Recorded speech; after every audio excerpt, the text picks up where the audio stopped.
कई बार क्या होता है, हम तैयारी तो पूरा करते हैं, मेहनत भी खूब करते हैं, लेकिन जो डिजायर्ड रिजल्ट चाहिए वो नहीं मिलता है।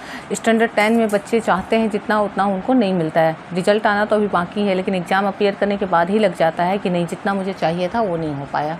तो दिक्कत कहाँ आती है? कहीं ना कहीं प्लानिंग में दिक्कत आती है, क्योंकि अगर आप beginning of the session planning करते हैं और उस पर स्ट्रिक रहते हैं तो आपका रिजल्ट अच्छा आना ही है। लेकिन अगर हमारा प्लानिंग नहीं होता है या फिर हम लेट जाके प्लान करते हैं तो उसमें भी हमारा मार्क्स आने में दिक्कत होता है। अकाउंटेंसी एक ऐसा सब्जेक्ट है जिसको लेके बच्चों में बहुत ही ज़्यादा फियर रहता है। अभी बिगनिंग में उतना समझ नहीं आता है, लेकिन धीरे धीरे जैसे जैसे चैप्टर आगे बढ़ते जाते हैं कन्फ्यूजन भी बढ़ता जाता है। तो कैसे उस कन्फ्यूजन को अवॉइड कर सकते हैं और लास्ट तक फुली कॉन्फिडेंट हो सकते हैं? क्योंकि देखा है हमने ईयर आफ्टर ईयर जो क्लास के अच्छे बच्चे होते हैं, टॉपर होते हैं, वो भी लास्ट जाते जाते कई बार कन्फ्यूज हो जाते हैं, ठीक है, या उनका कॉन्फिडेंस लेवल लो हो जाता है। तो उसके लिए शुरू से क्या करना है? पीसफुल माइंड के साथ हमें प्रैक्टिस करना है। तो उसके लिए कुछ ट्रिक्स है जो मैं आपको बता रही हूँ। सबसे पहले क्या है कि सेल्फ स्टडी प्लान करना है। सेल्फ स्टडी क्या है? जो स्कूल ट्यूशन से अपार्ट आपका टाइम है वो है। बहुत मुश्किल है मैनेज करना, लेकिन ये अप्रूव्ड है। मैंने 15-16 ईयर्स से अकाउंटेंसी पढ़ाते हुए ये देखा है कि जिन बच्चों ने इसको अचीव किया है उन्होंने ईजिली 90% क्रॉस किया है और 99-100 भी लाना उनके लिए पॉसिबल है।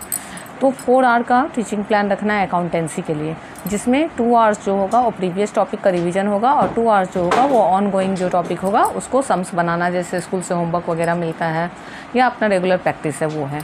तो ये दोनों करना मस्ट है, ये पहला ये है। दूसरा क्या है? वीकली रिवीजन करना है होल वीक कंटेंट का। तो अब होल वीक कंटेंट को एक दिन में रिवाइज करना तो पॉसिबल नहीं है, तो उसको कैसे करेंगे? तो बस एक स्लाइड मतलब ओवरव्यू करना है कि okay this week we have studied this things. तो कौन कौन सा पॉइंट हमने इस वीक में पढ़ा और उसका की पॉइंट क्या है उसको ध्यान में रखना है।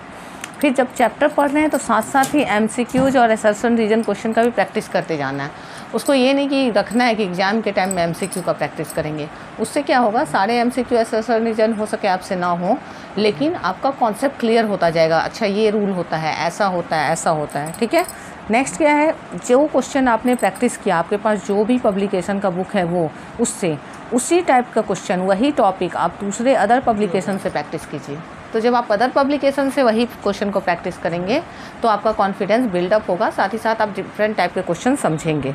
और लास्ट क्या है? NCERT question. NCERT क्वेश्चंस को बिल्कुल अवॉइड नहीं करना है, हमें ज़रूर प्रैक्टिस करना है, क्योंकि कई बार एग्जाम में डायरेक्ट NCERT क्वेश्चन उठा के दे देता है। तो अगर आप ये सारे पॉइंट्स को फॉलो करेंगे डेफिनेटली आप 95% प्लस क्या 100 आउट ऑफ 100 लाने के कैपेबल हो जाएंगे।